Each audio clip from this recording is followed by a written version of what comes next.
So now, Constantine did not collect the books of the Bible, period.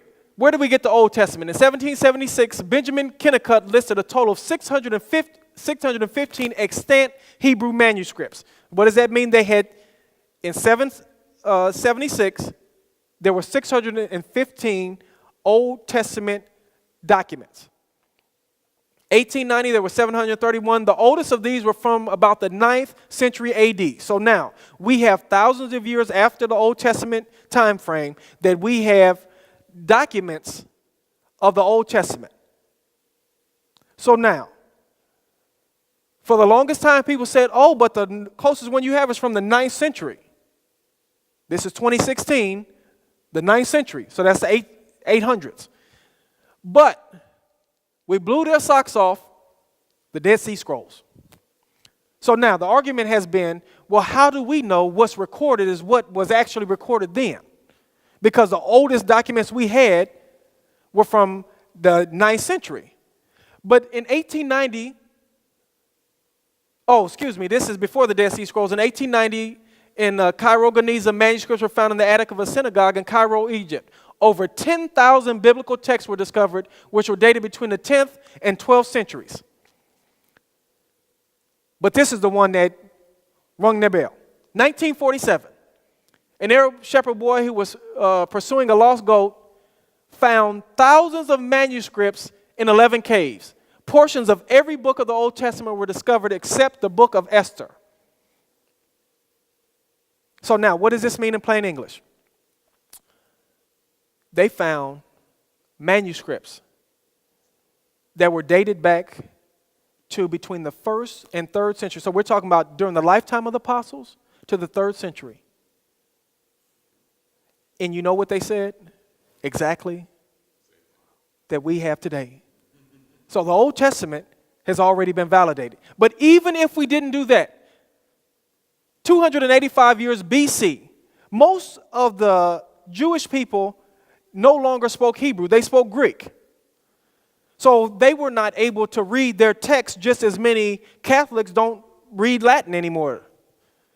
So they came up with what is called the Septuagint. Septuagint translation. They translated the Hebrew text into Greek. This is what is the most often quoted version of the Bible by the New Testament believers, the Septuagint. Historically, we know this was translated 285 years before Christ. So the point is that the stuff that was written in the Old Testament was already written, and now archaeology has only confirmed that ain't much changed. So now I will admit that in some places we have a very small, like 0.5% variation. But none of the variation has any impact on doctrine or anything significant. So what do I mean by that? For example, in English, we used to spell honor, H-O-N-O-U-R. We no longer spell it that way. We spell honor, H-O-N-O-R. Variant spelling, same meaning, same word. So now skeptics will say, aha, I got you. It's different.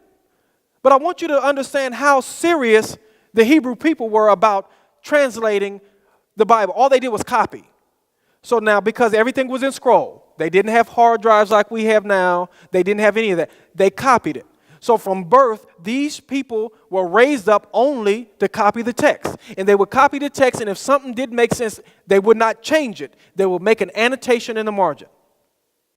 This is a variant spelling. This isn't, because they respected the text. They don't touch the text. And so now we have corroborated the simple fact. If nothing else at this point, during our talk, the Old Testament is exactly the same. Now, this is where many people get confused. The autographs. What is that? The Bible is written in 3 languages: Hebrew, Aramaic, and Greek. The original writers wrote the text. From there, we've translated the Bible into English, Spanish, French, different languages. So now, are there issues in the translation? I hope you can understand, for example, for years I taught a Bible study and I had someone who would translate into Spanish. There are certain things that are difficult to translate. For example, we all speak English here. We also understand we don't eat horses. But if I say I'm so hungry I can eat a horse, the translator has a problem because that is called a figure of speech that we understand. So now the translator is either going to translate it literally and communicate to his listening audience that I'm so hungry I'm going to eat a horse, which gives them the impression that I would actually eat a horse. Or they can translate the meaning of what I intend to imply. So then they will probably say something like, he's very hungry. And so in many translations, that is what happens. Because, for example, a perfect example. In English, we say love. That has got to encompass every aspect of love. Greek is very precise. They have eros, which is a love between a man and a woman, where we get erotic from. They have phileo, Philadelphia, the city of brotherly love. Then they also have agape, which is the God love. So they have different words to communicate different kinds of love. But in English, we only have love. So when I say I love the Raiders, that's the same. I only got the same word to say I love my wife. Obviously, they're not the same. I hope not. But do you understand what I'm saying? So now, as an intelligent person, as we confront these types of arguments, we must understand. When someone says, oh, well, the Bible doesn't, what do you mean? See, that's the first thing I've got to ask them. What are you saying? Because the original text has been preserved. I'm not going to say that God has watched over the NASB, the NIV, the New King. That's not the point. The point is we now have the capability. You don't have to speak Hebrew, Greek, or Aramaic. There are so many computer programs. The benefit of technology is you can go for yourself to see exactly what it says in Genesis 1:1. In beginning, Bereshit bara Elohim, in beginning God. It doesn't even say in the beginning. It says in beginning. God, Elohim, created the heavens and earth. Actually, what it says is in beginning, God, the Aleph and the Tau. An untranslated Hebrew, 2 letters. The Aleph and the Tau, many of you may not be aware, but alphabet comes from Hebrew, the Aleph and the Bet. But the Aleph and the Tau is equivalent in Greek saying the Alpha and Omega. In beginning, God, the first and the last. In beginning, God, the beginning and the end, created the heavens and earth. Anyway, so now, what's important? The gap between the last prophet Malachi and the extant manuscripts was narrowed from about 1,400 years to as little as 150 years. Demonstrated the reliability of the Old Testament text. Now, how about the New Testament? Compiled by the end of the 1st century. So now, when we take time frames, we have the lifespan of the apostles. 1st century. John, the author of Revelation, no S, concluded what we could call, commonly referred to as the New Testament. This was done and compiled, so all of those bishops, throughout Christianity, they knew what the Bible was. They had already had the Old Testament. That was not part of dispute. The New Testament was compiled in the first century, 200 years before Constantine. Once again, showing he had nothing to do with it. So now, what's significant about this? For one, I want us all to understand that nothing historical can be proven scientifically. You cannot observe history. You cannot reproduce it. You cannot falsify it. There is no way to do it.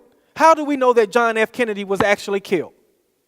Let me give you a few things. One is people that were alive then are still alive today to corroborate any story. That's one thing. Second, there were eyewitnesses. Either they saw it actually there or they saw it televised or replay, but they were there when it actually happened to see it. And then we have accounts, just like in a court of law. You present the evidence, you present all the evidence, and you ask the jury to make a decision based on the evidence. And that's what we're doing here. These are all evidences. Laying out the information, and I'm going to ask you to render a verdict. So now, Homer's Iliad was written in of 800 BC, we have 643 manuscripts. Herodotus, historian, 480 BC, we have 8 manuscripts. Plato's tetralogies, 427, we have 7 manuscripts. Caesar's Gallic Wars, what we know about Julius Caesar is from these writings. 44 BC, we have 10 manuscripts. New Testament, written 50 to 95 BC, we have 5,600 documents. 5,600. It's not even a fight. If this was a fight, they would stop it. But these are the things that people will tell our children where you can't trust the New Testament. You've got 5,600 documents. If you can't trust that, you can't trust anything. How do you know when you were born? You got one flimsy document saying when you were born and a couple people bearing witness. And I've already given you the testimony of my parents, so I don't know how much weight I would lend to their eyewitness testimony.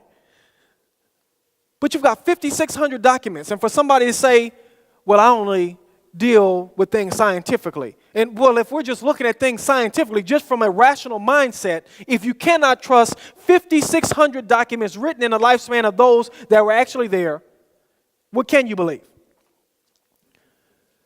The early church fathers, if we were to eliminate all of the New Testament documents, we can recreate the New Testament by the writings of the early church fathers, those same bishops that were there at Nicaea. The early church fathers, those that wrote commentaries, that wrote about the text of the Bible. By the 3rd century, you could reconstruct the entire New Testament with the exception of 11 verses. So now, when someone tries to say, well, the Bible's been changed, so this is what they're implying. That not only all 5,600 of those documents that we have that are dated into the 1st century, then the additional 20,000 plus documents that we have that are after that. Then all the translations that were in other languages. Then the writings of the early church fathers all have got to be changed to corroborate this made-up story that they're trying to get you to believe. Somebody's lying. Somebody's lying. And I get a little mad when somebody tries to feed me these lies. Hey, if you like this video, give it a thumbs up. If you didn't, give it a thumbs down. If you have any ideas for future content you'd like to see, then get at me in the comments below. And finally, make sure you subscribe to my channel. By doing so, you support me, the channel, and the mission that God has given me. Until the next time, fight courageously, take action, and accomplish the impossible with God.